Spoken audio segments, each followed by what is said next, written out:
Virgo Moon Signs. And what a pleasure it is to have you here on my second edition of my new series for tarot readings surrounding the full and new moons.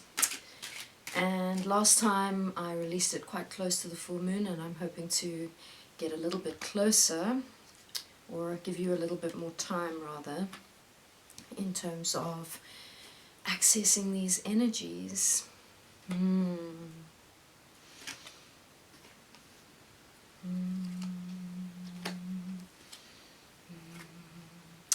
And this new moon is going to be in Leo, while the sun is in Leo, and Mars is in Aries, and Mars is going to go retrograde quite soon, so we have a lot of fiery energies happening, and fire is normally quite high energy, but of course new moons are also about slowing down. And so for me, the general overarching rule here is, yes, push forward on your projects, yes, put the work in, but sometimes doing the work, sometimes being productive is also about slowing down.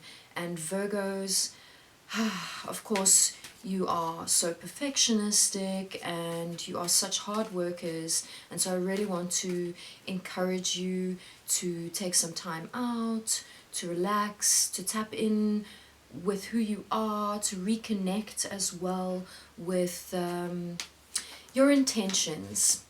Are the things that you are doing right now, in terms of work, in terms of daily practice, in terms of your self-care routine, are these all aligned right now with where it is you want to be going, of course? Alright, so we get some very powerful cards and energies coming up for you guys here. And the first card I have is leadership. And the thing is, with this Virgo energy that you have, you can so easily see what needs to be done, what is wrong, and what action steps could be taken to correct that. And it is really a gift that you have, and it often puts you in a place of leadership.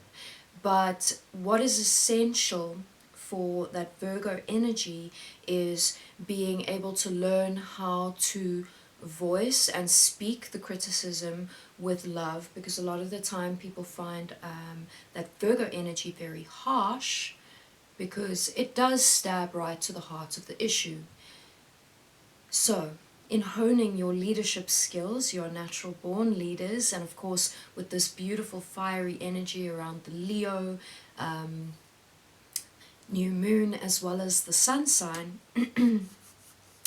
you really have this access to the confidence, the building that confidence and stepping into those leadership roles. And I just really hope that you're remembering to tap into the heart space. And of course, that Leo energy is also all about that heart space. So I hope you're going to do some kind of ritual to just remind yourself of that heart center.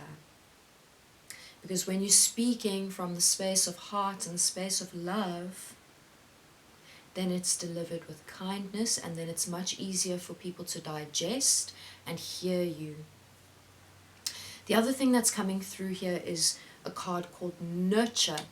And nurturing really, yes, you're so good at nurturing those around you. You have this natural mothering instinct, or fathering, of course, doesn't matter which parental role you want to speak of here, but it really is about that nurturing energy. But more importantly than nurturing those around you, I need you to recognize the ways in which you nurture yourself, and ask yourself if you are nurturing yourself, and how is this being processed and implemented into your daily life. It is a daily practice, that self-loving care. And how are you using that critical voice? Are you using it to speak down upon yourself, to be super harsh on yourself? Or are you also speaking those words of love and creating that nurturing energy around nurturing your own soul?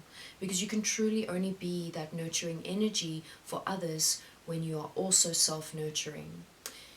Being centered within yourself is not selfish. Putting yourself and your needs first is not selfish. This is actually a gift that you give the world because it makes you a nicer person to be around, an easier person to listen to and take leadership from, if you are being that nurturing role for you. And the other card that's coming through here is you know what to do. And while I've already spoken about this incredible ability you have to be able to see the problems and the steps that need to be taken in order to solve those problems. And so really I do get the sense that there is a pressing question that you have right now, and maybe that's why you're looking for videos like this. And I just want to remind you that you actually already know what is right for you. And all you need to do is sit down with yourself, honor your emotions, and ask yourself, because beautiful Virgo moons, you already know the truth. And this is the thing about truth, you know, there are some profound core truths that really do echo across universally, but there is also this sense of individual truth and multiple truths, in the sense of we can look at the same thing through different lenses and therefore all be looking at a different aspect of that truth. There are multiple ways, and so you also have the agency and the power to choose your truth. And again, I want you to ask yourself the questions: are you choosing a truth that reflects what you wish to create in this world, in this new world that we're all collectively busy creating right now? And in terms of what is leading up to the new moon energies, we have 3 of Wands and 3 of Pentacles. Wow, 3-3.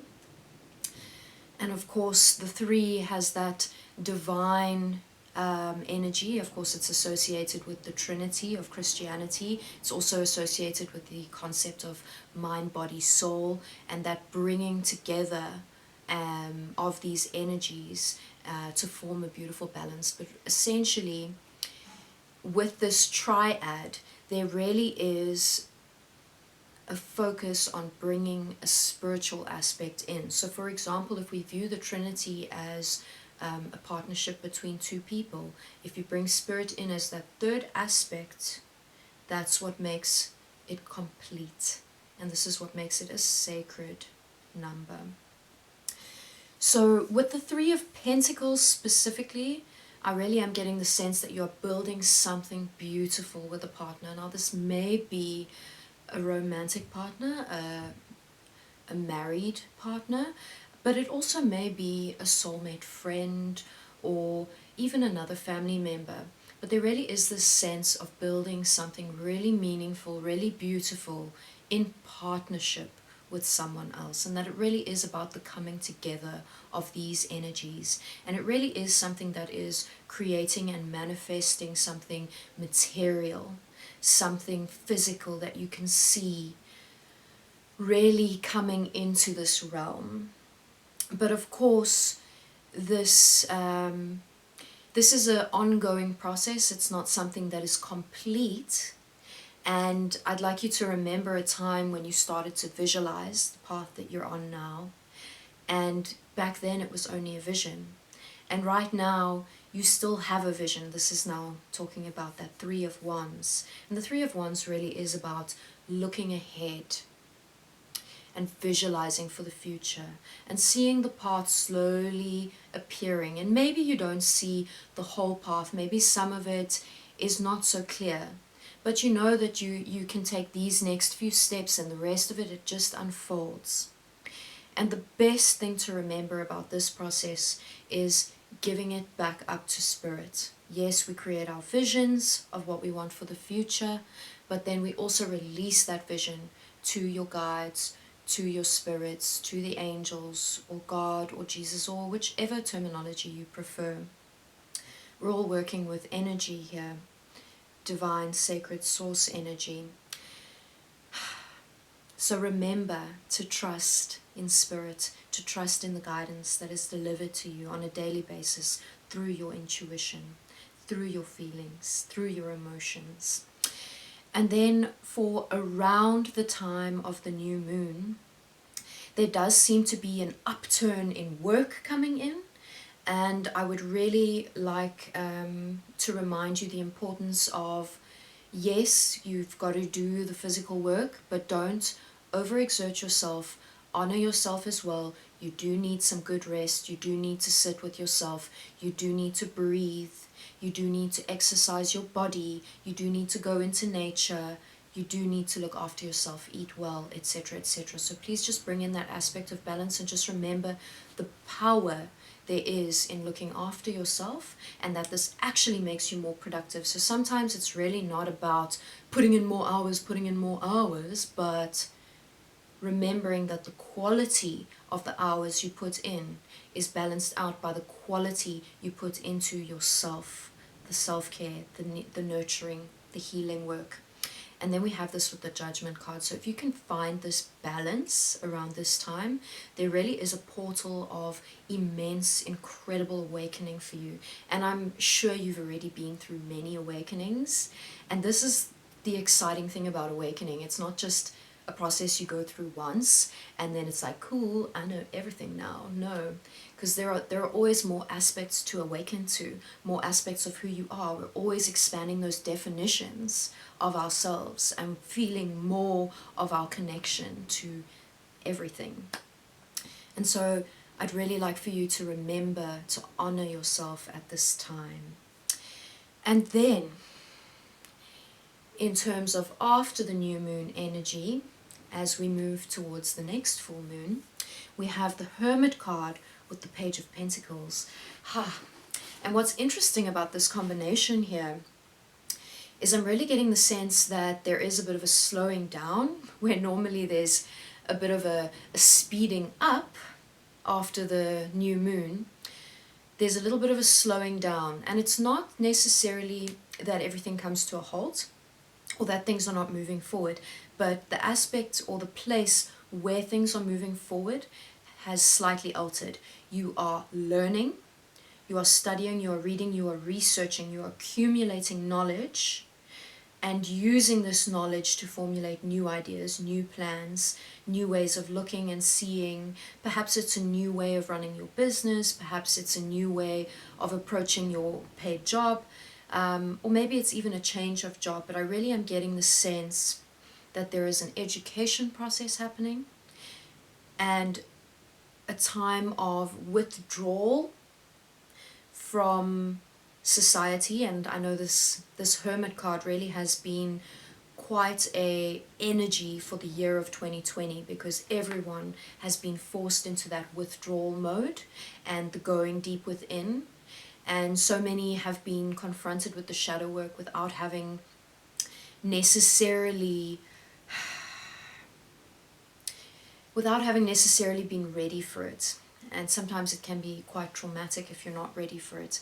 But there really is this sense of checking in with that shadow side, shining the light there, making peace with it, doing the research, doing the reading, accumulating the knowledge.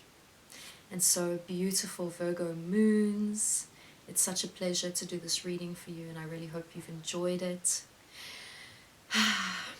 And if you have enjoyed it, please hit subscribe. And I also do a live tarot session every Tuesday evening, 8:30 p.m. GMT +2, that's South African time. On Instagram, my handle is @LunAscention, same as my YouTube channel. And it would be amazing to see you guys there. It takes a little bit of a different form to this, and it's just great for creating community and space for allowing messages to come through. And so, I thank you with love.